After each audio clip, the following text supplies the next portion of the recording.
Hi friends, YouTube पर आप सभी का स्वागत है। दोस्तों, मैं फिर से आप सभी के सामने BE-VAE 181 का कुछ ऐसे महत्वपूर्ण प्रश्नों को लेकर आया हूं इस वीडियो के माध्यम से, जो कि एग्ज़ाम के लिए काफ़ी ज़्यादा इम्पोर्टेंट है। और यहां पर मैं जितने भी प्रश्न बताऊंगा वे सभी प्रश्न जो हैं प्रीवियस ईयर की परीक्षाओं में पूछे गए हैं। और इस बार भी चांसेस है कि यह प्रश्न जो है एग्ज़ाम में आ सके। तो आप इस प्रश्न को पूरा देख लीजिए इस वीडियो के माध्यम से, क्योंकि यह सभी प्रश्न जो हैं प्रीवियस ईयर की परीक्षाओं में बार बार रिपीट हुए हैं। ओके, और आने की संभावनाएं काफ़ी ज़्यादा है। तो आप इन प्रश्नों को ज़रूर पढ़ के जाइए। और बहुत सारे बच्चों का कन्फ्यूज़न है कि सर इस सब्जेक्ट का जो है प्रश्न पत्र जो होगा वह MCQ टाइप का होगा या डिस्क्रिप्टिव होगा। तो मैं उन्हें बता दूं जिनको मालूम नहीं है, BE-VAE 181 का जो पेपर होता है वह MCQ टाइप का होगा, यानी कि ऑब्जेक्टिव होगा। उसमें एक प्रश्न होंगे जिसके 4 ऑप्शन होंगे। उन चारों ऑप्शन में से किसी एक आंसर जो सही होगा उसी को आपको टिक आउट करना है। ओके, तो यह जो सब्जेक्ट है MCQ टाइप के होंगे। ओके, और तो आइए और चलते हैं पहला प्रश्न की ओर। पहला प्रश्न है, आप स्क्रीन पर देख रहे हैं, ऐसा ही प्रश्न पूछा जाएगा। ओके, निम्नलिखित में से कौन सा ग्रीन हाउस गैस नहीं है? प्रश्न है, निम्नलिखित में से कौन सा ग्रीन हाउस गैस नहीं है? तो ऑप्शन 1 नंबर ऑप्शन दिए हैं हम, कार्बन डाइऑक्साइड, दूसरा है मीथेन, तीसरा है क्लोरीन और चौथा है ऑक्सीजन।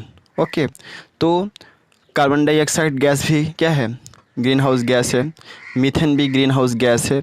ऑक्सीजन भी ग्रीन हाउस गैस है। तो कौन सा ऐसा गैस है जो ग्रीन हाउस गैस नहीं है? वह है chlorine. Okay, chlorine green house gas नहीं होता है। बाकी CO2 होता है, CH4 होता है और ऑक्सीजन होता है। समझ गए ना? इसके बाद आइए दूसरा प्रश्न है, निम्नलिखित में से कौन सा ऊर्जा के परंपरागत स्रोत हैं? फिर से प्रश्न पढ़ दूं, निम्नलिखित में से कौन सा ऊर्जा के परंपरागत स्रोत हैं?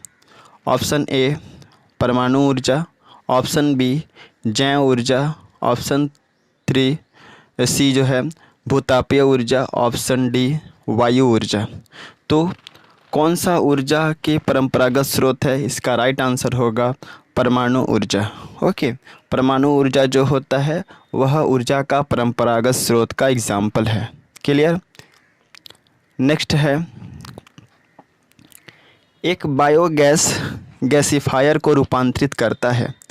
एक बायोगैस जो होता है गैसीफायर को रूपांतरित करता है किससे, किसको, किसमें? ओके, तो पहला ऑप्शन दिया है गैसीय ईंधन को ठोस ईंधन में, दूसरा है ठोस ईंधन को गैसीय ईंधन में, तीसरा है द्रव्य ईंधन को गैसीय ईंधन में और चौथा है गैसीय ईंधन को द्रव्य ईंधन में। तो इसका राइट आंसर होगा ठोस ईंधन को गैसीय ईंधन में। ओके, एक बायोगैस गैसीफायर को रूपांतरित करता है ठोस ईंधन को गैसीय ईंधन में। नेक्स्ट है प्रश्न 4th नंबर, वह है वन संरक्षण अधिनियम किस वर्ष लागू हुआ था? ओके, फिर से प्रश्न पढ़ दूं, वन संरक्षण अधिनियम किस वर्ष लागू हुआ था? ऑप्शन है 1972, दूसरा है 1975, तीसरा है 1976 और चौथा है 1980। तो आपको याद रखना है कि वन संरक्षण अधिनियम जो लागू हुआ था वह वर्ष 1980 में हुआ था। क्लियर? इसके बाद नेक्स्ट प्रश्न है, निम्नलिखित में से भारत का कौन सा जैव विविधता का हॉट स्पॉट है?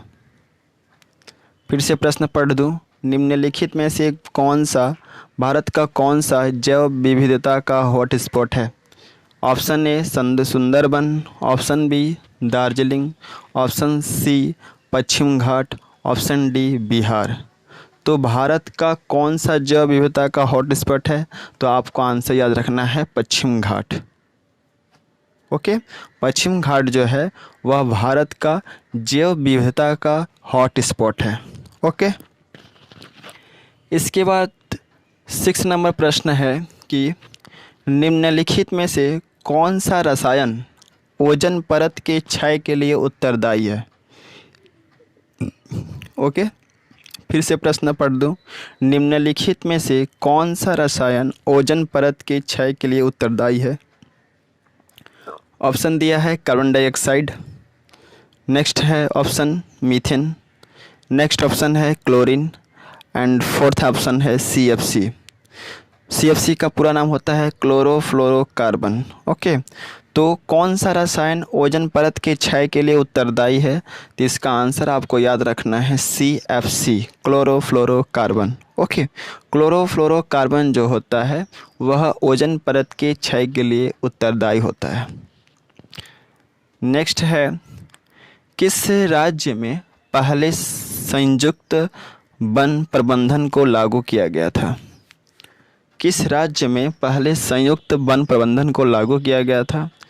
ऑप्शन ए है Gujarat, option B Assam, option C Uttar Pradesh, option D Paschim Bengal.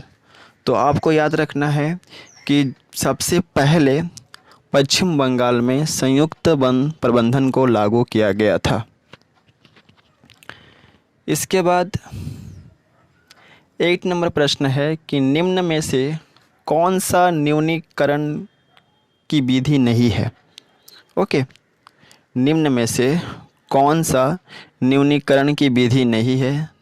Option A है प्रक्रिया में बदलाव, ऑप्शन बी अपशिष्ट सांद्रता, ऑप्शन सी अपशिष्ट उपचार, ऑप्शन डी अपशिष्ट पृथक्करण। तो आपको आंसर याद रखना है कि अपशिष्ट पृथक्करण जो है न्यूनीकरण की विधि नहीं है। ओके, इसके बाद 9th नंबर प्रश्न है जो कि काफ़ी ज़्यादा इम्पोर्टेंट है और बहुत बार परीक्षाओं में पूछे गए हैं। वह प्रश्न है 9th नंबर, मैंग्रोव वन कहाँ पाए जाते हैं? फिर से प्रश्न पढ़ दूँ, मैंग्रोव वन कहाँ पाए जाते हैं? ऑप्शन में दिया रहेगा जलपाईगुड़ी, मध्य प्रदेश, पश्चिम बंगाल के सुंदरबन में और न्यू कुच बिहार में। तो आपको याद रखना है कि जो मैंग्रोव वन होता है वह पश्चिम बंगाल के सुंदरबन में पाया जाता है। ओके, इसके बाद है 10th नंबर प्रश्न जो कि काफ़ी ज़्यादा इम्पोर्टेंट यह भी है। प्रश्न आता है कि पृथ्वी पर पाए जाने वाला जल का कितना प्रतिशत आसानी से उपलब्ध हो जाता है हमें? यानी कि पृथ्वी पर पाए जाने वाला जल का कितना प्रतिशत आसानी से उपलब्ध हो जाता है? तो इसका आंसर होगा 0.5%। दिमाग में बैठा लेना है कि पृथ्वी पर पाए जाने वाला कुल जल का 0.5% जो होता है ना वह आसानी से उपलब्ध हो जाता है। और मैंने इस वीडियो के माध्यम से जो है आप लोगों को मैंने कुछ 10 प्रश्न को समझाया है और इसके बाद जो है और भी वीडियो आएंगे। तो जस्ट इसको अपलोड करने के बाद ही वीडियो मैं अपलोड करूँगा। तो इस वीडियो के अंत तक मैं 10 ही प्रश्नों को बताया हूँ और इस वीडियो के माध्यम से ये कहना चाहूँगा कि मेरा एक टेलीग्राम चैनल है जिसका नाम है इग्नू लर्नर। तो आप इस टेलीग्राम चैनल से जुड़ जाइए, क्योंकि जुड़ने का लाभ यह होगा कि मैं इसका PDF आप सभी को अपने टेलीग्राम चैनल पर दे दूँगा।